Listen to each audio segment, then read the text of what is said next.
Hello and welcome to day 3 of this week's journey through First John.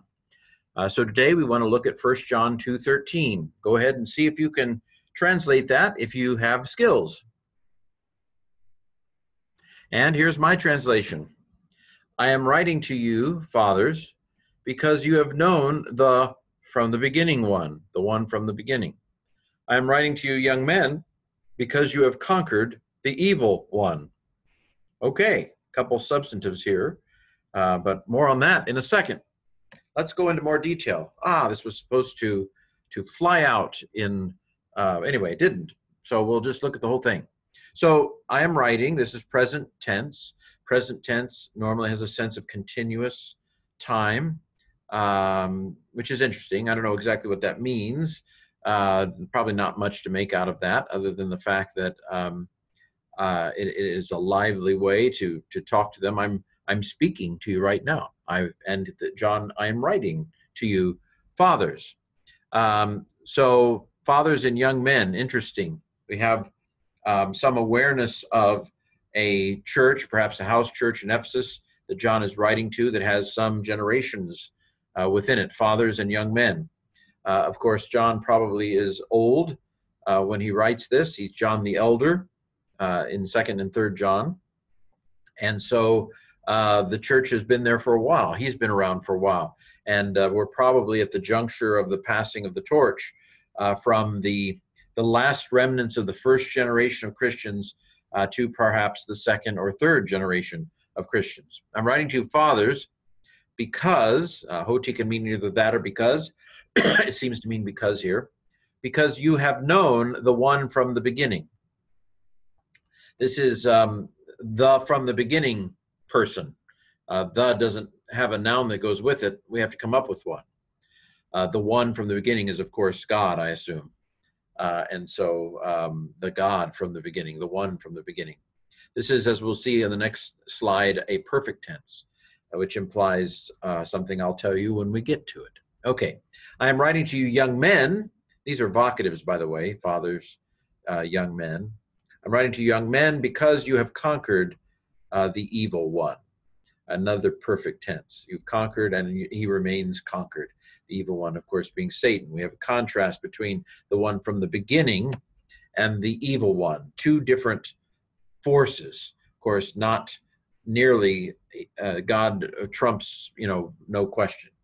But the fathers know there's an alignment, isn't it, of the fathers, the old, know the old God, the one from the beginning.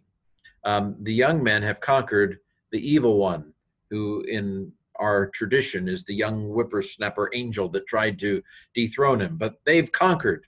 And of course, the idea of young men conquering fits with the typical soldier being young rather than an old man. And so there you have the translation with a little commentary. And now let's look at the grammar. So pateres, as I said, is a vocative. You can see pater, similar to the English father, pater, German Vater. Anyway, we're all one big happy Indo-European family. So vocative is the case of address. Fathers, and then a little bit later, young men, vocative. Okay, what kind of a clause does hoti introduce? Hopefully you know by now, a causal clause, a because clause. Why is John writing?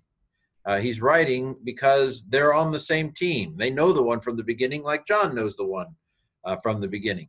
As I said, this is when you have no noun, and this has to kind of make up the noun. We call that substantive. So this is the. Oh, I'm sorry. Before we get to that, let's parse this thing. You may have seen that, but maybe you didn't remember it. Can you parse this? Te is what? Te is a second person plural, usually active ending. Alpha is short, so I'm guessing this is indicative. Kappa alpha tells you it's perfect active. So from kate at the end here, I know that this is perfect, active, indicative, second plural. What's it from? Well, I gno this one, it's gnosko. Now, why the perfect tense usually has a reduplication. So I would normally have expected something like gegnokate. Why is the gamma not reduplicated? Because this word is weird, and it doesn't do what we want it to do. but assuredly this is perfect. The Kappa Alpha tells you that it's perfect. And the idea there is you have known him, you've known the one from the beginning. At some point in the past, they came to know him when they became a convert, when they became part of the Jesus movement, when they became part of the way, followers of the way, when they became Christians, we might say, then they knew him. But they have remained, that knowledge has remained. They have known, and that knowledge has continued, the perfect tense. They know him today, just as they've known him yesterday, and just as they came to know him at some point in the past. And then, as I said, this is substantive. It's a substantive use of a prepositional phrase. The from the beginning guy. This is being used like an adjective, actually. The prepositional phrase, aparkes, is being used like an adjective. The from the beginning one. Okay, I'm writing to young men, vocative here, because, another causal clause. And then we have this. Can you parse this? Te is what? Second person plural, active. Alpha tells me it's indicative. Kappa alpha tells me it's perfect active indicative. And here we do get the full reduplication. The nu gets a little beside itself, and we put an epsilon, because you have conquered the evil one. And again, the idea is you conquered him at some point in the past, and he remains conquered, I assume, in your life. So have you conquered the evil one in your life? It's a done deal for those in his church. And then again, this is substantive, the evil one. They conquered the evil person, the evil, we know it's referring to Satan. Okay, so there's the grammar. So for those of you who are alive and remain, here, see if you can pronounce these words, and then I'll pronounce it. So pause the recording as necessary. Here we go. Grapho, humin, pateras, hoti, egnokate, ton, aparkes, grapho, humin, neaniskoi, hoti, nenikekate, that's a handful, ton, poneron. Okay, let me see if I can say this in stride, as if I actually knew Greek. Grapho humin pateres, hoti egnokate ton aparkes.